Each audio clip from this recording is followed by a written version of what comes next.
ಹೆಚ್ಚಳ ಪಡುವವನು ದೇವರಲ್ಲಿ ಹೆಚ್ಚಳ ಪಡಬೇಕು. ಆತನ ವಾಕ್ಯವನ್ನು ತಿಳಿದು ಅದಕ್ಕೆ ವಿಧೇಯರಾಗುವವರು ನಮಗೆ ಬೇಕಾಗಿದ್ದಾರೆ.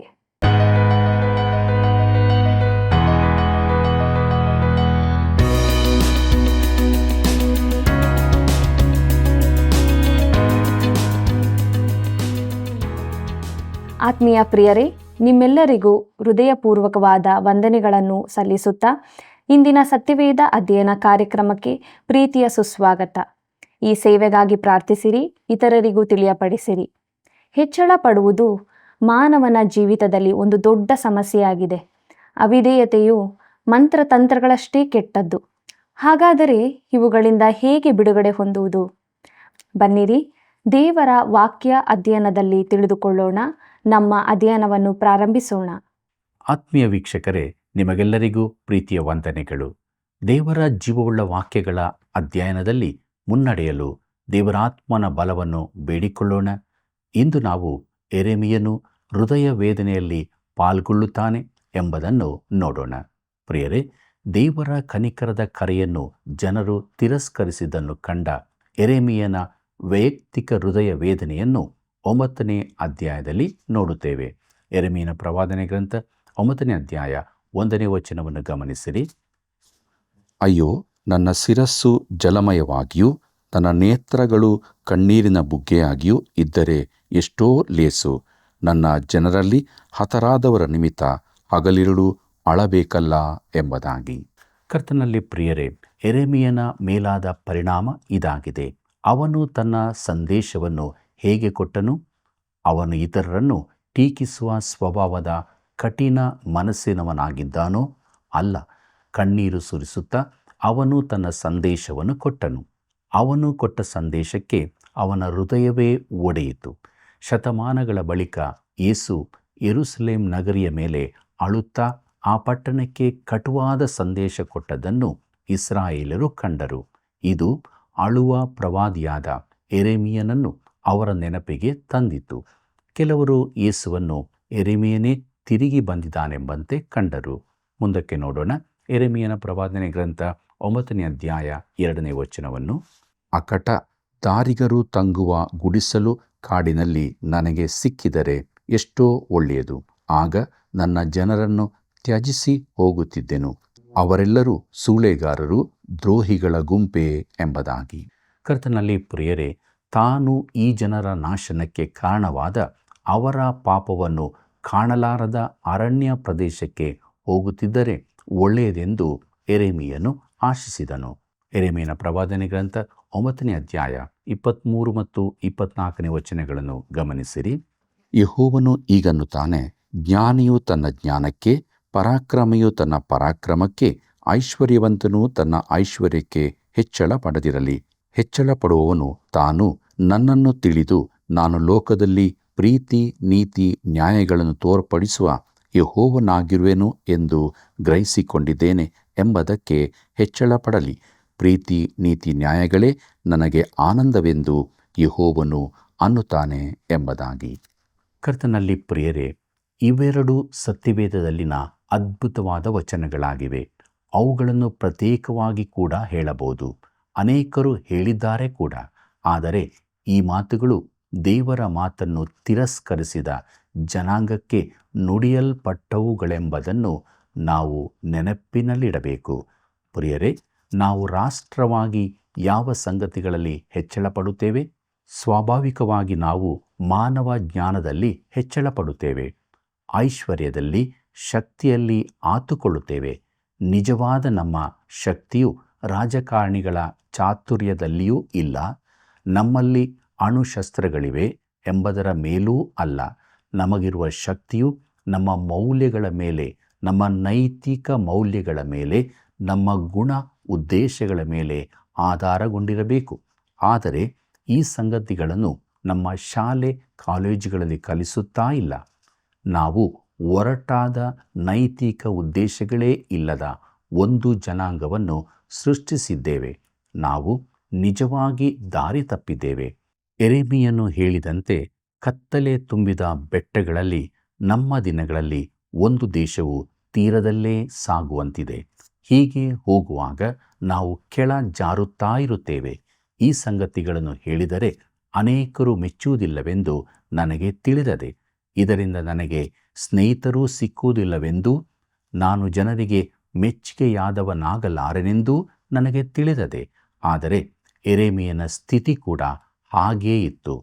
ಪ್ರಿಯರೇ, ನಾನು ಅವನ ಜೊತೆ ನಿಲ್ಲುತ್ತೇನೆ. ಯಾಕಂದರೆ ನಮ್ಮ ದೇಶದಲ್ಲಿ ಇನ್ನೂ ಭಕ್ತಿ ಸಂಜೀವನ ಉಂಟಾಗುವ ನಿರೀಕ್ಷೆಯಿದೆ. ಹೆಚ್ಚಳ ಪಡುವವನು ನನ್ನನ್ನು ತಿಳಿದುಕೊಂಡು ಅರ್ಥ ಮಾಡಿಕೊಂಡಿರುವುದಕ್ಕೆ ಹೆಚ್ಚಳ ಪಡಲಿ ಎಂಬುದಾಗಿ ನೋಡುವಾಗ ನಮಗೆ ಬೇಕಾಗಿರುವುದು ಈ ದೇವರಿಲ್ಲದ ತತ್ವಗಳನ್ನು ಬಿಟ್ಟು ಬೇರೆಯದನ್ನು ತಿಳಿದಿರುವ ಕೆಲವು ನಾಯಕರೇ ದೇವರನ್ನು ಆತನ ವಾಕ್ಯವನ್ನು ತಿಳಿದು ಅದಕ್ಕೆ ವಿಧೇಯರಾಗಿರುವವರು ನಮಗೆ ಬೇಕಾಗಿದ್ದಾರೆ. ಕರ್ತನಲ್ಲಿ ಪ್ರಿಯರೇ, ಈ ದೇಶದ ದೊಡ್ಡ ಅಗತ್ಯತೆ ಎಂದರೆ ದೇವರ ಕಡೆಗೆ ತಿರುಗಿಕೊಳ್ಳುವುದೇ ಆಗಿದೆ. ನಮ್ಮ ಕಪಟತನವನ್ನು, ಸೋಗನ್ನು, ನಾವು ಬುದ್ಧಿವಂತರೆಂಬ ಭ್ರಮೆಯನ್ನು ಬದಿಗಿಟ್ಟು ಬರಬೇಕಾಗಿದೆ. ದೇವರಿಗೆ ಮಹಿಮೆ ತರುವ ರೀತಿ ನಾವು ಬದುಕಬೇಕಾಗಿರುವ ನಾವು ನಮ್ಮ ಸಾಧನೆಗಳ ಕುರಿತಾಗಿ ಕೊಚ್ಚಿಕೊಳ್ಳುತ್ತೇವೆ. ಕರ್ತನಲ್ಲಿ ಪ್ರಿಯರೇ, 10ನೇ ಅಧ್ಯಾಯದಲ್ಲಿ ದೇವರ ಮನೆಯ ಬಾಗಿಲಿನಲ್ಲಿ ಯೆರೆಮೀಯನು ಕೊಟ್ಟ ಸಂದೇಶವು ಮುಕ್ತಾಯಗೊಳ್ಳುತ್ತದೆ ಮತ್ತು ಧರ್ಮಶಾಸ್ತ್ರ ಗ್ರಂಥವನ್ನು ಕಂಡುಕೊಂಡ ಬಳಿಕ ಉಂಟಾದ ಸುಧಾರಣೆ ಹಾಗೂ ಭಕ್ತಿ ಸಂಜೀವನದ ಪ್ರಾರಂಭವನ್ನು ತಿಳಿಸುವ ಭಾಗ ಆರಂಭವಾಗುತ್ತದೆ. 10ನೇ ಅಧ್ಯಾಯ 11ನೇ ಅಧ್ಯಾಯಗಳನ್ನು ನಾವು ಮುಂದಕ್ಕೆ ನೋಡೋಣ. ಪ್ರಿಯರೇ, ಧರ್ಮಶಾಸ್ತ್ರವು ಸಿಕ್ಕಿದ್ದು ಅರಸನಾದ ಯೋಷೀಯನ ಮೇಲೆ ಬಹುದೊಡ್ಡ ಪ್ರಭಾವ ಬೀರಿತ್ತು. ತಮ್ಮ ಕಡೆಗಿನ ದೇವರ ಉದ್ದೇಶದಿಂದ ತಾವು ಎಷ್ಟು ಕೆಳಕ್ಕೆ ಬಿದ್ದಿದ್ದೇವೆಂಬುದನ್ನು ಅವನು ತಿಳಿದುಕೊಂಡನು. ಅದು ಅವನನ್ನು ಅಲ್ಲಾಡಿಸಿತು. ಅವನು ಬಹುವಾಗಿ ಬದಲಾದನು. ತನ್ನ ಜನರು ದೇವರನ್ನೇ ಸೇವಿಸುವೆಂಬ ಒಂದು ಒಡಂಬಡಿಕೆಯನ್ನು ಜನರು ಮಾಡುವಂತೆ ನಡೆಸಿದನು. ದೇವರಲ್ಲದವುಗಳ ಪೂಜೆಯ ಮೂರ್ಖತನ ಎಂಬ ವಿಚಾರವನ್ನು ನಾವು ನೋಡೋಣ. ಪ್ರಿಯರೇ, ಈ 10ನೇ ಅಧ್ಯಾಯದಲ್ಲಿ ಜನರು ದೇವರಿಗೆ ಬದಲಾಗಿ ಬೇರೆ ವಸ್ತುಗಳನ್ನು ಹಿಂಬಾಲಿಸುವುದನ್ನೂ ನೋಡುತ್ತೇವೆ. ಜನರು ಯಾವಾಗಲೂ ದೇವರಿಗೆ ಬದಲಾದದನ್ನೇ ಇಟ್ಟುಕೊಳ್ಳುತ್ತಿದ್ದರು. ಜೀವವುಳ್ಳ ನಿಜ ದೇವರನ್ನು ಆರಾಧಿಸದವನು ದೇವರ ಬದಲಾಗಿ ಬೇರೇನನ್ನೋ ಇಟ್ಟುಕೊಂಡಿದ್ದಾನೆಂದಾಯಿತು. ಅನೇಕ ಜನರು ತಮ್ಮನ್ನೇ ಪೂಜಿಸಿಕೊಳ್ಳುತ್ತಾರೆ. ಇನ್ನು ಕೆಲವರು ಹಣವನ್ನು ಪೂಜಿಸಿ ಅದನ್ನು ಗಳಿಸಲು ಅಪ್ರಾಮಾಣಿಕರಾಗಿ ವರ್ತಿಸುತ್ತಾರೆ. ಇನ್ನು ಕೆಲವರು ಕೀರ್ತಿಗಾಗಿ ಆಶೆಪಟ್ಟು ಅಯೋಗ್ಯವಾದ ಗುರಿ ಮುಟ್ಟಲು ತಮ್ಮ ಮರ್ಯಾದೆಯನ್ನೇ ಕಳೆದುಕೊಳ್ಳುತ್ತಾರೆ. ಪ್ರಿಯರೇ, ಹೀಗೆ ದೇವರಿಗೆ ಬದಲಾಗಿರುವಂತಾದು ಅನೇಕವಿದೆ. ಯೆರೆಮೀಯನು ಅವುಗಳ ಕುರಿತಾಗಿ ತಿಳಿಸುತ್ತಾನೆ. ಮುಂದಕ್ಕೆ ನೋಡೋಣ. ಯೆರೆಮೀಯನ ಪ್ರವಾದನೆ ಗ್ರಂಥ 10ನೇ ಅಧ್ಯಾಯ 1 ಮತ್ತು 2ನೇ ವಚನಗಳನ್ನು. ಇಸ್ರಾಯೇಲ್ ವಂಶದವರೇ, ಯೆಹೋವನು ನಿಮಗೆ ನುಡಿಯುವ ಮಾತನ್ನು ಕೇಳಿರಿ. ಯೆಹೋವನು ಹೀಗೆ ಹೇಳುತ್ತಾನೆ, ಜನಾಂಗಗಳ ಆಚರಣೆಯನ್ನು ಅಭ್ಯಾಸಿಸದಿರಿ. ಜನಾಂಗಗಳು ಹೆದರುವ ಆಕಾಶದ ಉತ್ಪಾತಗಳಿಗೆ ನೀವು ಹೆದರಬೇಡಿರಿ. ಪ್ರೀತಿಯುಳ್ಳ ದೇವಜನರೇ, ಯೆರೆಮೀಯನ ಕಾಲದಲ್ಲಿದ್ದಂತೆ ಈ ದಿನಗಳಲ್ಲಿ ಕೂಡ ಜನರು ಗ್ರಹಗತಿಯನ್ನಾಧರಿಸಿ ತಮ್ಮ ಜೀವನವನ್ನು ರೂಪಿಸಿಕೊಳ್ಳುತ್ತಾರೆ. ತಾವು ಯಾವ ನಕ್ಷತ್ರದಲ್ಲಿ ಹುಟ್ಟಿದ್ದೇವೆ ಎಂದು ತಿಳಿದುಕೊಂಡು ಅದಕ್ಕೆ ತಕ್ಕಂತೆ ನಡೆಯುತ್ತಾರೆ. ಅದು ಸತ್ಯವೆಂಬಂತೆ ನಮ್ಮ ವಾರ್ತಾ ಮಾಧ್ಯಮಗಳು ಅವನ್ನು ಪ್ರಕಟಿಸುತ್ತಿರುತ್ತವೆ. ದೇವರು ಹೀಗೆ ಎಚ್ಚರಿಸುತ್ತಾನೆ, ಏನೆಂದರೆ ಜನಾಂಗಗಳ ಆಚರಣೆಯನ್ನು ಅಭ್ಯಾಸಿಸದಿರಿ ಎಂದು. ಮುಂದಕ್ಕೆ ನೋಡೋಣ. ಯೆರೆಮೀಯನ ಪ್ರವಾದನೆ ಗ್ರಂಥ 10ನೇ ಅಧ್ಯಾಯ 3 ಮತ್ತು 4ನೇ ವಚನಗಳನ್ನು. ಜನಾಂಗಗಳ ಕಟ್ಟಳೆಗಳು ಬರಿದೆ. ಅರಣ್ಯದ ಮರವನ್ನು ಕತ್ತರಿಸುವರು. ಬಡಗಿಯು ಅದನ್ನು ಕೈಯಿಂದ ಬಾಚಿಯಿಂದ ರೂಪಿಸುವನು. ಅದನ್ನು ಬೆಳ್ಳಿ ಬಂಗಾರಗಳಿಂದ ಭೂಷಿಸುತ್ತಾರೆ. ಅಲುಗದ ಹಾಗೆ ಮೊಳೆಗಳಿಂದ ಸುತ್ತಿಗೆಯಿಂದ ಭದ್ರಪಡಿಸುತ್ತಾರೆ ಎಂಬುದಾಗಿ. ಕರ್ತನಲ್ಲಿ ಪ್ರಿಯರೇ, ಯೆರೆಮೀಯನು ವಿಗ್ರಹಾರಾಧನೆಯನ್ನು ಅಲ್ಲಗಳೆಯುವುದು ಆಧುನಿಕ ಕಾಲದ ಕ್ರಿಸ್ಮಸ್ ಮರದ ಅಲ್ಲಗಳೆಯುವಿಕೆ ಎಂದು ಕೆಲವರು ಹೇಳುತ್ತಾರೆ. ಇದು ಸಂಪೂರ್ಣವಾಗಿ ಅರ್ಥವಿಲ್ಲದಾಗಿದೆ. ಯೆರೆಮೀಯನು ಕ್ರಿಸ್ಮಸ್ ಮರದ ಕುರಿತಾಗಿ ಮಾತನಾಡುತ್ತಿಲ್ಲ. ಅವನ ಕಾಲದಲ್ಲಿ ಕ್ರಿಸ್ಮಸ್ ಮರ ಇರಲಿಲ್ಲ. ಜನಾಂಗಗಳ ಕಟ್ಟಳೆಗಳು ಬರಿದೆ ಎಂಬುದಾಗಿ ನೋಡುವಾಗ ಅವು ಸತ್ಯವಿಲ್ಲದ್ದೇ ಆಗಿವೆ. ನೀವು ಕ್ರಿಸ್ಮಸ್ ಸಮಯದಲ್ಲಿ ಕ್ರಿಸ್ಮಸ್ ಮರದೆದುರು ಅಡ್ಡಬಿದ್ದು ಅದನ್ನು ಆರಾಧಿಸುವುದಾದರೆ ಯೆರೆಮೀಯನ ಎಚ್ಚರಿಕೆ ಮಾತು ನಿಮಗೆ ಅನ್ವಯಿಸಬಹುದು. ಆದರೆ ಒಬ್ಬ ರಕ್ಷಿಸಲ್ಪಡದವನು ಕೂಡ ಕ್ರಿಸ್ಮಸ್ ಮರವನ್ನು ಆರಾಧಿಸುವುದನ್ನು ನಾನು ಕಂಡಿಲ್ಲ. ಅದನ್ನು ಅಲಂಕಾರಕ್ಕಾಗಿ ಉಪಯೋಗಿಸುತ್ತಾರೆ. ಕ್ರಿಸ್ಮಸ್ ಮುಗಿದ ಬಳಿಕ ಕಸದೊಂದಿಗೆ ಅದನ್ನು ಬಿಸಾಡುತ್ತಾರೆ. ಆದರೆ ಕ್ರಿಸ್ಮಸ್ ಮರಕ್ಕಿಂತಲೂ ಹೆಚ್ಚಾಗಿ ಕ್ರಿಸ್ಮಸ್ ಕಾಲದಲ್ಲಿ ಜನರು ತಮ್ಮನ್ನೇ ತಾವು ಪೂಜಿಸಿಕೊಳ್ಳುತ್ತಾರೆ, ತಮಗಾಗಿ ಎಲ್ಲವನ್ನು ಕೊಂಡುಕೊಳ್ಳುವುದರ ಮೂಲಕ. ಮುಂದಕ್ಕೆ ನೋಡೋಣ. ಯೆರೆಮೀಯನ ಪ್ರವಾದನೆ ಗ್ರಂಥ 10ನೇ ಅಧ್ಯಾಯ 6ನೇ ವಚನವನ್ನು. ಯೆಹೋವನೇ, ನಿನ್ನ ಸಮಾನನು ಯಾವನೂ ಇಲ್ಲ, ನೀನು ಮಹತ್ತಮನು, ನಿನ್ನ ನಾಮವು ಸಾಮರ್ಥ್ಯದಿಂದ ಕೂಡಿ ಮಹತ್ತಮಯವಾಗಿದೆ ಎಂಬುದಾಗಿ. ಕರ್ತನಲ್ಲಿ ಪ್ರಿಯರೇ, ಯೆಹೋವನನ್ನು ಯಾರೊಂದಿಗೂ ಹೋಲಿಸಲು ಸಾಧ್ಯವಿಲ್ಲ. ಜೀವವುಳ್ಳ ನಿಜ ದೇವರನ್ನು ಬಿಟ್ಟು ನಿನ್ನ ಸುತ್ತಲಿನ ವಸ್ತುಗಳನ್ನು ಪೂಜಿಸುತ್ತಾ ಗ್ರಹಗತಿಯಿಂದ ನಿನಗೆ ಬೇಕಾದ ಮಾರ್ಗದರ್ಶನ ಪಡೆದುಕೊಳ್ಳುವುದು ಎಷ್ಟು ಹಾಸ್ಯಾಸ್ಪದವಾಗಿದೆ. ಮುಂದಕ್ಕೆ ನೋಡೋಣ. ಯೆರೆಮೀಯನ ಪ್ರವಾದನೆ ಗ್ರಂಥ 10ನೇ ಅಧ್ಯಾಯ 11ನೇ ವಚನವನ್ನು.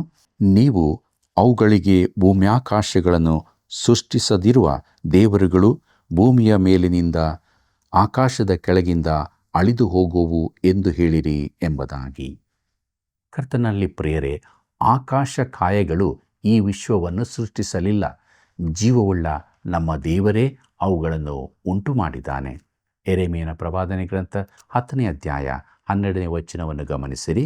ಆತನು ತನ್ನ ಶಕ್ತಿಯಿಂದ ಭೂಮಿಯನ್ನು ನಿರ್ಮಿಸಿ, ತನ್ನ ಜ್ಞಾನದಿಂದ ಲೋಕವನ್ನು ಸ್ಥಾಪಿಸಿ, ತನ್ನ ವಿವೇಕದಿಂದ ಆಕಾಶಮಂಡಲವನ್ನು ಹರಡಿದ್ದಾನೆ ಎಂಬುದಾಗಿ. ಪ್ರೀತಿಯುಳ್ಳ ಸಹೋದರ ಸಹೋದರಿಯರೇ, ಆಕಾಶದಲ್ಲಿ ನಕ್ಷತ್ರಗಳು ತಮ್ಮ ತಮ್ಮ ಸ್ಥಾನಗಳಲ್ಲಿವೆ. ಯಾಕೆಂದರೆ ದೇವರು ಅವುಗಳನ್ನು ಅಲ್ಲಿ ಇರಿಸಿದ್ದಾನೆ. ತನಗೆ ಬೇಕಾದಲ್ಲಿ ಅವುಗಳನ್ನು ಇಟ್ಟಿದ್ದಾನೆ. ಅದನ್ನು ಹೇಗೆ ಇರಿಸಬೇಕೆಂದು ಆತನು ನನ್ನನ್ನಾಗಲಿ ನಿನ್ನನ್ನಾಗಲಿ ಕೇಳಲಿಲ್ಲ. ಇದು ಆತನ ವಿಶ್ವವಾಗಿದೆ ಮತ್ತು ನಮ್ಮ ಆರಾಧನೆಗೆ ಆತನು ಮಾತ್ರ ಯೋಗ್ಯನು. ಈಗಿನ ಜನರು ನಿಜವಾಗಿ ಬುದ್ಧಿವಂತರಾಗಿರುವುದಾದರೆ ಅವರು ಜೀವಿಸುವ ನಿಜ ದೇವರನ್ನು ಯಾಕೆ ಆರಾಧಿಸುತ್ತಿಲ್ಲ? ಯಾಕೆ ನಿಜತ್ವವನ್ನು ನೋಡುವುದಿಲ್ಲ? ಮುಂದಕ್ಕೆ ನೋಡೋಣ. ಯೆರೆಮೀಯನ ಪ್ರವಾದನೆ ಗ್ರಂಥ 10ನೇ ಅಧ್ಯಾಯ 23ನೇ ವಚನವನ್ನು. ಯೆಹೋವನೇ, ಮಾನವನ ಮಾರ್ಗವು ಅವನ ಸ್ವಾಧೀನದಲ್ಲಿಲ್ಲವೆಂದು ನನಗೆ ಗೊತ್ತು. ಮನುಷ್ಯನು ನಡೆದಾಡುತ್ತಾ ಸರಿಯಾದ ಕಡೆಗೆ ತನ್ನ ಹೆಜ್ಜೆ ನೀಡಲಾರನು ಎಂಬುದಾಗಿ. ಪ್ರೀತಿಯುಳ್ಳ ಸಹೋದರ ಸಹೋದರಿಯರೇ, ದೇವರು ತನ್ನ ವಾಕ್ಯದಲ್ಲಿ ಪ್ರಕಟಿಸಿದ ಹೊರತು ಯಾವ ಮನುಷ್ಯನೂ ಸರಿಯಾಗಿ ನಡೆಯಲಾರನು. ಒಬ್ಬನು ದೇವರ ವಾಕ್ಯದಿಂದ ತಿರುಗಿಕೊಂಡ ಕ್ಷಣವೇ ಅವನು ಮಾರ್ಗ ತಪ್ಪಿದವನಾದನು. ಇದು ನಮ್ಮ ಎಂದಿನ ಸ್ವಭಾವವೇ ಆಗಿದೆ. ನಾವು ಹಾಗೆಯೇ ಜೀವನವನ್ನು ಆರಂಭಿಸಿರುವವರು. ತನ್ನ ಮಾರ್ಗವನ್ನು ಸರಿಪಡಿಸಿಕೊಳ್ಳುವುದು ಮನುಷ್ಯನಿಂದಾಗದು. ನಮ್ಮ ಜೀವಿತದ ಎಲ್ಲ ಕ್ಷೇತ್ರಗಳಲ್ಲೂ ನಮಗೆ ತಕ್ಕ ಮಾರ್ಗದರ್ಶನ ಬೇಕಾದರೆ ನಾವು ಸರ್ವಜ್ಞಾನಿಯಾದ ದೇವರನ್ನೇ ಆತುಕೊಳ್ಳಬೇಕು. ಪ್ರೀತಿಯುಳ್ಳ ದೇವಜನರೇ, ಮುಂದಕ್ಕೆ ಯೆರೆಮೀಯನ ಪ್ರವಾದನೆ ಗ್ರಂಥದ 11ರಿಂದ 13 ಅಧ್ಯಾಯಗಳನ್ನು ನೋಡೋಣ. ಮುಖ್ಯ ಪ್ರಸ್ತಾಪ: ಇಸ್ರಾಯೇಲು ಅರಣ್ಯದಲ್ಲಿ ಮಾಡಿದ ದೇವರ ಒಡಂಬಡಿಕೆಗೆ ಅವಿಧೇಯವಾಯಿತು. ಪ್ರಿಯರೇ, ಧರ್ಮಶಾಸ್ತ್ರ ಗ್ರಂಥದ ಪಾರಾಯಣವಾದ ಬಳಿಕ ಯೆರೆಮೀಯನು ಕೊಟ್ಟ ಬಲವಾದ ಸಂದೇಶಗಳು 11 ಮತ್ತು 12ನೇ ಅಧ್ಯಾಯದಲ್ಲಿರುತ್ತದೆ. ಪ್ರಿಯರೇ, ವಿಮೋಚನಕಾಂಡ 20ರಲ್ಲಿ ದೇವರು ದಶಾಜ್ಞೆಗಳನ್ನು ಕೊಟ್ಟ ಬಳಿಕ ಅದನ್ನು ಮೀರಿ ಅವಿಧೇಯರಾದವರಿಗೆ ಬರತಕ್ಕ ಕೆಲವು ದಂಡನೆಗಳನ್ನು ತಿಳಿಸಿದ್ದನೆಂಬುದನ್ನು ನಿಮ್ಮ ನೆನಪಿಗೆ ತರುತ್ತೇನೆ. ಯೆರೆಮೀಯನು ಇವೇ ವಿಚಾರಗಳ ಕುರಿತಾಗಿ ಮಾತನಾಡಿದನು. ನಮ್ಮಲ್ಲನೇಕರು ತಾವು ಮೂಲಭೂತವಾದಿಗಳೆಂದು, ತಮ್ಮ ಬೋಧನೆಗಳು ಸರಿಯಾದದ್ದೆಂದು ಹೇಳಿಕೊಳ್ಳುತ್ತಾರೆ. ಆದರೆ ನಾವು ಜೀವಿಸುವ ರೀತಿ ಅತಿ ಪ್ರಾಮುಖ್ಯವಾದದ್ದಾಗಿದೆ. ಪ್ರಿಯಮಿತ್ರನೇ, ನೀನು ಎಷ್ಟು ಪ್ರಾಮಾಣಿಕನಾಗಿದ್ದಿ? ನಿನ್ನ ಜೀವಿತದಲ್ಲಿ ಎಷ್ಟು ಶುದ್ಧನಾಗಿದ್ದಿ? ಯೆರೆಮೀಯನು ಇಲ್ಲಿ ಇವುಗಳಿಗೆ ಒತ್ತು ಕೊಡುತ್ತಿದ್ದಾನೆ.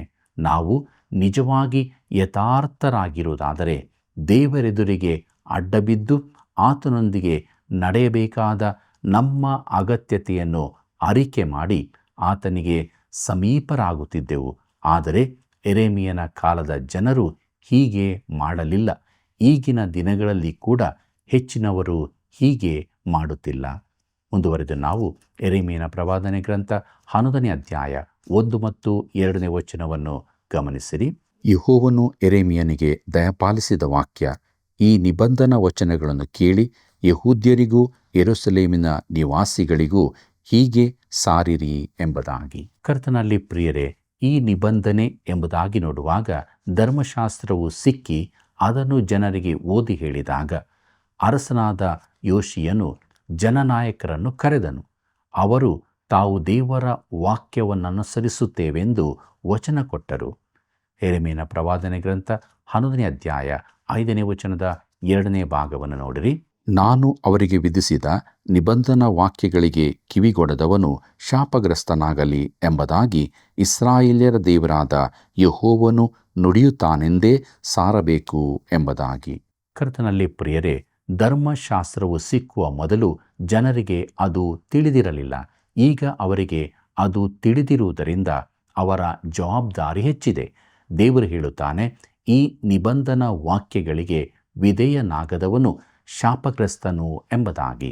ಪ್ರಿಯರೇ, ಸಭೆಯ ಸಭಾಪಾಲಕನು ನಂಬಿಗಸ್ತನಾಗಿ ವಾಕ್ಯ ಸಾರಿ ತಿಳಿಸಿ ಅದಕ್ಕೆ ಪ್ರತಿಯಾಗಿ ಏನನ್ನೂ ಮಾಡದ ಸಭೆಯ ಸದಸ್ಯನಾಗಿರುವುದಕ್ಕಿಂತ ಲೋಕದ ಮೂಲೆಯಲ್ಲಿ ದೇವರಲ್ಲದವುಗಳನ್ನು ಪೂಜಿಸುತ್ತಾ ಇರುವುದೇ ಒಳ್ಳೆಯದೆಂದು ನಾನು ಹಲವು ಬಾರಿ ಹೇಳಿದ್ದೇನೆ. ಪ್ರಿಯರೇ, ದೇವರು ಅವನಿಗೆ ಸುವಾರ್ತೆಯನ್ನು ತಲುಪಿಸಬಹುದು, ಆದರೆ ಸುವಾರ್ತೆ ಕೇಳಿ ಅದನ್ನು ತಿರಸ್ಕರಿಸಿದ ಸಭಾ ಸದಸ್ಯರನ್ನು ದೇವರು ಖಂಡಿತವಾಗಿ ದಂಡಿಸುತ್ತಾನೆ. ಯೆರೆಮೀಯನನ್ನು ಅವನ ಸ್ವಂತ ಊರಾದ ಅನಾತೋತಿನವರು ತಿರಸ್ಕರಿಸಿದರೆಂಬ ಅಂಶದೊಂದಿಗೆ ಈ ಅಧ್ಯಾಯವು ಮುಗಿಯುತ್ತದೆ. ಯೆರೆಮೀಯನ ಪ್ರವಾದನೆ ಗ್ರಂಥ 11ನೇ ಅಧ್ಯಾಯ 19ನೇ ವಚನದಿಂದ 21ನೇ ವಚನದವರೆಗೆ ಗಮನಿಸಿರಿ. ನಾನಾದರೂ ವಧೆಗೆ ಒಯ್ಯುವ ಸಾಧು ಕುರಿಗೆ ಸಮಾನನಾಗಿದ್ದೆನು. ಮರವನ್ನು ಫಲಸಹಿತವಾಗಿ ನಾಶಪಡಿಸೋಣ, ಇವನು ನಿರ್ನಾಮವಾಗುವಂತೆ ಜೀವಲೋಕದಿಂದ ಇವನನ್ನು ನಿರ್ಮೂಲ ಮಾಡೋಣ ಎಂದು ಅವರು ನನಗೆ ವಿರುದ್ಧವಾಗಿ ಕುಯುಕ್ತಿಗಳನ್ನು ಕಲ್ಪಿಸಿದ್ದು ನನಗೆ ತಿಳಿದಿರಲಿಲ್ಲ. ಹೃದಯವನ್ನು ಅಂತರೇಂದ್ರಿಯವನ್ನು ಪರೀಕ್ಷಿಸಿ ನ್ಯಾಯವಾಗಿ ತೀರ್ಪು ಮಾಡುವ ಸೇನಾಧೀಶ್ವರನಾದ ಯೆಹೋವನೇ, ನೀನು ಅವರಿಗೆ ಕೊಡುವ ಪ್ರತಿಫಲವನ್ನು ನಾನು ಕಾಣುವೆನು. ನನ್ನ ವ್ಯಾಜ್ಯವನ್ನು ನಿನಗೇ ಅರಿಕೆ ಮಾಡಿದ್ದೇನಷ್ಟೇ. ಹೀಗಿರಲು ಸೇನಾಧೀಶ್ವರನಾದ ಯೆಹೋವನು ನನಗೆ, ನಮ್ಮ ಕೈಯಿಂದ ನೀನು ಸಾಯಬಾರದಾಗಿದ್ದರೆ ಯೆಹೋವನ ಹೆಸರೆತ್ತಿ ಪ್ರವಾದಿಸಬೇಡ ಎಂದು ನಿನ್ನ ಪ್ರಾಣಕ್ಕೆ ಹೊಂಚು ಹಾಕುತ್ತಿರುವ ಅನಾತೋತಿನವರ ವಿಷಯದಲ್ಲಿ ನನ್ನ ತೀರ್ಮಾನವು ಇದೆ ಎಂಬುದಾಗಿ. ಪ್ರೀತಿಯುಳ್ಳ ಸಹೋದರ ಸಹೋದರಿಯರೇ, ದೇವರು ಯೆರೆಮೀಯನಿಗೆ ಹೇಳುತ್ತಿದ್ದಾನೆ, ಅನಾತೋತಿನವರ ಸಂಗಡ ಇನ್ನು ಮಾತನಾಡಿ ಪ್ರಯೋಜನವಿಲ್ಲ. ಅವರು ನನ್ನನ್ನು ತಿರಸ್ಕರಿಸಿದ್ದಾರೆ, ನಿನ್ನನ್ನು ಕೊಲ್ಲಬೇಕೆಂದಿದ್ದಾರೆ. ಅವರಿಗೆ ಇನ್ನೂ ಪ್ರವಾದನೆ ನುಡಿಯಬೇಡ.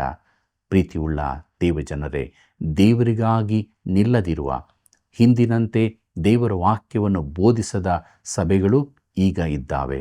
ಸಭೆಯ ಸದಸ್ಯತನ ಕಡಿಮೆಯಾಗುತ್ತಾ ಎಲ್ಲರೂ ಸಭೆಯನ್ನು ತೊರೆಯುವ ಸ್ಥಿತಿ ಬಂದಿದೆ. ಆದರೆ ಇನ್ನೂ ಭಯಂಕರವಾದದ್ದೇನೆಂದರೆ ಅವರ ಪೀಠಗಳಿಂದ ದೇವರ ವಾಕ್ಯವು ಪ್ರಸಂಗಿಸಲ್ಪಡುತ್ತಿಲ್ಲ.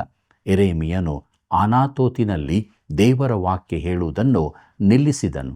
ಜನರು ಅವನನ್ನು ಕೊಲ್ಲಬೇಕೆಂದಿದ್ದರಿಂದ ಅವನು ಬೇರೆ ಕಡೆಗೆ ಹೋದನು. ಅವರು ದೇವರ ವಾಕ್ಯವನ್ನು ತಿರಸ್ಕರಿಸಿದರು. ಎಂಥ ಚಿತ್ರಣ ಇಲ್ಲಿ ಕೊಡಲ್ಪಟ್ಟಿದೆ ನೋಡಿರಿ. ದೇವರಿಗಾಗಿ ನಿಂತದ್ದಕ್ಕೆ ಯೆರೆಮೀಯನು ಪ್ರಾಣ ಭಯಕ್ಕೊಳಗಾಗಬೇಕಾಯಿತು. ಅದು ಅವನ ಹೃದಯವನ್ನೊಡೆಯಿತು. ಅದು ಅವನಿಂದ ಅವನ ಊರನ್ನೇ ದೂರ ಮಾಡಿತು. ಯೋಹಾನ ಬರೆದ ಸುವಾರ್ತೆ 4ನೇ ಅಧ್ಯಾಯ 44ನೇ ವಚನದಲ್ಲಿ ನಾವು ಹೇಗೆ ಓದುತ್ತೇವೆ ನೋಡ್ರಿ. ಪ್ರವಾದಿಗೆ ಸ್ವದೇಶದಲ್ಲಿ ಮರ್ಯಾದೆ ಇಲ್ಲವೆಂದು ಯೇಸು ತಾನೇ ಹೇಳಿದನು. ಕರ್ತನಾದ ಯೇಸು ತನ್ನ ಸ್ವಂತ ಊರಾದ ನಜರೇತನ್ನು ಬಿಟ್ಟು ಕಪೆರ್ನೌಮಲ್ಲಿ ನೆಲೆಸಬೇಕಾಯಿತು. ಯೆರೆಮೀಯನು ಹೀಗೆಯೇ ಸ್ವಂತ ಊರನ್ನು ಬಿಡಬೇಕಾಯಿತು. ಈ ಜನರಿಗೆ ಯೆರೆಮೀಯನು ಕೊಟ್ಟ ಸಂದೇಶವು ಈಗಿನ ದಿನಗಳ ಸಂದೇಶದಂತಲ್ಲ. ಪ್ರಿಯರೇ, ಈ ದಿನಗಳಲ್ಲಿ ನಾವು ಹೇಳುತ್ತೇವೆ, ಯೇಸುವಿನ ಬಳಿಗೆ ಬನ್ನಿರಿ, ಆತನು ನಿಮಗೆ ಹೊಸ ವ್ಯಕ್ತಿತ್ವವನ್ನು ಕೊಡುತ್ತಾನೆ, ಆತನು ನಿಮ್ಮನ್ನು ಐಶ್ವರ್ಯವಂತರನ್ನಾಗಿ ಮಾಡಬಹುದು. ನಿನಗೆ ಖಂಡಿತವಾಗಿ ಒಳ್ಳೆಯದಾಗುತ್ತದೆ. ಪ್ರಿಯರೇ, ಯೆರೆಮೀಯನಿಂದ, ಅವನ ಜೀವಿತದಿಂದ ನಾವು ಕಲಿಯುವ ವಿಚಾರ ಇದಲ್ಲ. ಅವನು ಹೇಳುತ್ತಾನೆ, ನೀನು ದೇವರ ಕಡೆಗೆ ತಿರುಗುವುದಾದರೆ ಅದಕ್ಕೆ ಬೆಲೆ ತೆರಬೇಕು, ಆದರೆ ಅದು ವ್ಯರ್ಥವಾಗಲಾರದು. ಪ್ರಿಯರೇ, ಯೆಹೂದವು ದೇವರನ್ನು ಹಿಂಬಾಲಿಸುತ್ತೇನೆಂಬ ಒಡಂಬಡಿಕೆಯನ್ನು ಮಾಡಿಕೊಂಡರೂ ಕೂಡ ಆ ದೇಶದಲ್ಲಾದ ಪುನರುಜ್ಜೀವನ ಮೇಲಿಂದ ಮೇಲೆ ಮಾತ್ರವಾಗಿತ್ತು. ಯೆರೆಮೀಯನ ಮಾತುಗಳು ಯಾವ ಹೆಚ್ಚಿನ ಪ್ರಭಾವ ಬೀರಲಿಲ್ಲ, ಹಾಗೂ ನಿಜವಾಗಿ ಕರ್ತನ ಕಡೆಗೆ ತಿರುಗಿಕೊಂಡವರು ಸ್ವಲ್ಪವೇ ಮಂದಿ. ಪ್ರಿಯರೇ, ಯೆಹೋವನು ನನಗೆ ಹೀಗೆ ಹೇಳಿದನು, ಯೆಹೂದದ ಪಟ್ಟಣಗಳಲ್ಲಿಯೂ ಯೆರೂಸಲೇಮಿನ ಬೀದಿಗಳಲ್ಲಿಯೂ ಈ ಮಾತುಗಳನ್ನೆಲ್ಲ ಸಾರು, ಈ ನಿಬಂಧನ ವಾಕ್ಯಗಳನ್ನೆಲ್ಲ ಕೇಳಿ ಕೈಕೊಳ್ಳಿರಿ ಎಂಬುದಾಗಿ. ಪ್ರಿಯರೇ, ಆದರೆ ದೇಶದ ಪರಿಸ್ಥಿತಿ ಹಾಳಾಗುತ್ತಾ ಹೋಗುತ್ತಿತ್ತು. ಪುನರುಜ್ಜೀವನದ ಬಳಿಕ ಆತ್ಮಿಕ ಸಂಗತಿಗಳ ಮೇಲಿನ ಆಸಕ್ತಿ ಕಡಿಮೆಯಾಯಿತು. ಜನರು ತಮ್ಮ ಹಳೆಯ ಜೀವಿತಕ್ಕೆ ತಿರುಗತೊಡಗಿದರು. ಅರಸನಾದ ಯೋಷಿಯನು ದೊಡ್ಡ ತಪ್ಪನ್ನು ಮಾಡಿದನು. ಅವನು ಅರಸನಾದ ಫರೋಹ ನೇಕೋ ಎಂಬವನ ಮೇಲೆ ಯುದ್ಧಕ್ಕೆ ಹೋದನು. ಮೆಗಿದ್ದೋ ಎಂಬಲ್ಲಿ ಅವರೊಳಗೆ ಯುದ್ಧ ನಡೆಯಿತು. ಯೋಷಿಯನು ಗಂಭೀರವಾಗಿ ಗಾಯಗೊಂಡನು. ಯೆರೆಮೀಯನು ಅವನಿಗೋಸ್ಕರ ಗೋಳಾಡಿದನು. ಯೆರೆಮೀಯನು ಯೋಷಿಯನನ್ನು ಕುರಿತು ಶೋಕಗೀತೆಯನ್ನು ರಚಿಸಿದನು. ಎಲ್ಲ ಗಾಯಕರು ಗಾಯಕಿಯರು ಅವನನ್ನು ಇಂದಿನವರೆಗೆ ತಮ್ಮ ಶೋಕಗೀತೆಗಳಲ್ಲಿ ವರ್ಣಿಸುತ್ತಾರೆ. ಆ ಗೀತೆಗಳನ್ನು ಹಾಡುವುದು ಇಸ್ರಾಯೇಲ್ಯರಲ್ಲಿ ಒಂದು ಪದ್ಧತಿಯಾಯಿತು. ಅವು ಶೋಕಗೀತ ಗ್ರಂಥದಲ್ಲಿ ಬರೆದಿರುತ್ತದೆ. 2ನೇ ಪೂರ್ವಕಾಲ ವೃತ್ತಾಂತ 35ನೇ ಅಧ್ಯಾಯ 25ನೇ ವಚನವನ್ನು ನೋಡಿರಿ. ಪ್ರಿಯರೇ, ಯೆರೆಮೀಯನು ಅತ್ತದ್ದಕ್ಕೆ ಕಾರಣ ಜನರು ವಿಗ್ರಹಾರಾಧನೆಗೆ ಪುನಃ ತಿರುಗಿಕೊಳ್ಳುವರೆಂದು ಅವನಿಗೆ ತಿಳಿದಿತ್ತು. ಆದರೆ ಅವರು ಅದಕ್ಕಿಂತಲೂ ಅಧೋಗತಿಗಿಳಿದರು. ಜನರು ಕೇಳಲಾರದಂಥ ಕಠಿಣ ಸಂದೇಶವನ್ನು ಯೆರೆಮೀಯನು ಕೊಡಬೇಕಾಯಿತು. ಅವರು ಅವನ ಮಾತಿಗೆ ಕಿವಿಗೊಡದೆ ಅವನನ್ನೇ ಕೊಲ್ಲಲು ಸಂಚು ಹೂಡಿದರು. ಆದ್ದರಿಂದ ಅವನು ಸ್ವಂತ ಊರಾದ ಅನಾತೋತನ್ನು ಬಿಟ್ಟು ಹೋಗಬೇಕಾಯಿತು. ಓಷಿಯನು ಬದುಕಿದ್ದರೆ ಅವನು ಯೆರೆಮೀಯನನ್ನು ಕಾಪಾಡುತ್ತಿದ್ದನು, ಆದರೆ ಅವನು ಸತ್ತು ಹೋಗಿದ್ದನು. ಆದರೆ ಯೆಹೂದದ ಅರಸನು ಯೆರೆಮೀಯನ ಮಾತುಗಳಿಗೆ ಲಕ್ಷ್ಯ ಕೊಡಲಿಲ್ಲ. ಸತತವಾಗಿ ಅವರು ಭ್ರಷ್ಟರಾಗುತ್ತಾ ಹೋದರು. ಪ್ರೀತಿಯುಳ್ಳ ದೇವಜನರೇ, ನಮ್ಮ ಸ್ಥಿತಿ ಹೇಗಿದೆ? ದೇವರ ವಾಕ್ಯವನ್ನು ಕೇಳಿ ಕೇಳಿ ನಾವು ಇನ್ನೂ ಭ್ರಷ್ಟರಾಗಿ ಪಾಪಿಗಳಾಗಿ ಜೀವಿಸ್ತಾ ಇದ್ದೇವೆಯೋ? ದೇವರ ವಾಕ್ಯ ನಮ್ಮ ಸಂಗಡ ಮಾತನಾಡಿದಾಗ ನಮ್ಮ ತಪ್ಪುಗಳನ್ನು ಒಪ್ಪಿಕೊಳ್ಳೋಣ. ದೇವರಿಂದ ಆತನ ಪ್ರೀತಿಯನ್ನು ತಿಳಿದವರಾಗಿ ಆ ಪ್ರೀತಿಯಲ್ಲಿ ಜೀವಿಸೋಣ. ಅದಕ್ಕಾಗಿ ದೇವರ ಬಳಿಗೆ ಬರೋಣ. ಪ್ರಿಯರೇ, ಪ್ರಾರ್ಥನೆ ಮಾಡಿಕೊಳ್ಳೋಣ. ನಮ್ಮನ್ನು ಬಹಳವಾಗಿ ಪ್ರೀತಿ ಮಾಡುವಂಥ ನಮ್ಮ ರಕ್ಷಕನಾದ ಯೇಸು ಸ್ವಾಮಿಯಲ್ಲಿ ತಂದೆಯಾದ ದೇವರೇ, ನಮ್ಮ ಜೀವಿತದಲ್ಲಿ ನೀನು ಮೆಚ್ಚದೇ ಇರುವಂಥ ವಿಚಾರಗಳು ಇನ್ನೂ ಇದೆ ಎಂಬುದಾಗಿ ಒಪ್ಪಿಕೊಳ್ಳುತ್ತೇವೆ. ನಮ್ಮನ್ನು ನಿನ್ನ ವಾಕ್ಯದಿಂದ ಶುದ್ಧೀಕರಿಸು. ನಿನ್ನ ಆತ್ಮನ ಸಹಾಯವನ್ನು ಕೊಡು ಸ್ವಾಮಿ. ನಮ್ಮೆಲ್ಲ ವೀಕ್ಷಕ ಬಾಂಧವರ ಜೀವಿತದಲ್ಲಿರುವಂಥ ಎಲ್ಲ ಬಲಹೀನತೆ, ಕಷ್ಟ, ಸಮಸ್ಯೆ, ಕಣ್ಣೀರುಗಳಿಂದ ಅವರಿಗೆ ಬಿಡುಗಡೆಯನ್ನು ಕೊಟ್ಟು ನಿನ್ನ ಸಮಾಧಾನ, ಸಂತೋಷ, ಆರೋಗ್ಯದಲ್ಲಿ ನಡೆಸಿ ನೀನು ಮಾತ್ರ ಮಹಿಮೆ ಹೊಂದು. ಯೇಸುವಿನ ನಾಮದಲ್ಲಿ ಬೇಡಿದ್ದೇವೆ ತಂದೆಯೇ, ಆಮೆನ್. ಪ್ರಿಯರೇ, ಹೆಚ್ಚಳ ಪಡುವವರು ತಮ್ಮ ಜೀವಿತದಲ್ಲಿ ತಮ್ಮನ್ನು ತಿಳಿದುಕೊಂಡು ಅರ್ಥ ಮಾಡಿಕೊಳ್ಳಬೇಕು. ಸೈತಾನನು ಸೈತಾನನಾದದ್ದು ಹೆಚ್ಚಿಸಿಕೊಳ್ಳುವ ಒಂದೇ ಒಂದು ಆಲೋಚನೆಯಿಂದ. ವಿಧೇಯತೆಗೆ ಮೆಚ್ಚುವಷ್ಟು ದೇವರು ಬೇರೆ ಯಾವುದಕ್ಕೂ ಮೆಚ್ಚುವುದಿಲ್ಲ. ಆದದರಿಂದ ದಿನನಿತ್ಯವೂ ದೇವರ ಸನ್ನಿಧಿಯಲ್ಲಿ ನಮ್ಮನ್ನು ತಗ್ಗಿಸಿಕೊಂಡು ದೇವರಿಗೆ ವಿಧೇಯರಾಗಿ ಆತನ ಆಶೀರ್ವಾದಕ್ಕೆ ಬಾಧ್ಯರಾಗೋಣ. ಪ್ರಿಯ ವೀಕ್ಷಕರೇ, ಇಂದು ನೀವು ಹೊಂದಿಕೊಂಡ ಆತ್ಮೀಯ ಆಶೀರ್ವಾದ, ಪ್ರಾರ್ಥನಾ ಮನವಿಗಳನ್ನು ಕರೆ ಮಾಡಿ ನಮಗೆ ತಿಳಿಯಪಡಿಸಿರಿ. ಸೇವೆಯನ್ನು ಬೆಂಬಲಿಸಿರಿ. ಮುಂದಿನ ಕಾರ್ಯಕ್ರಮದಲ್ಲಿ ಮತ್ತೆ ಭೇಟಿಯಾಗೋಣ. ವಂದನೆಗಳು.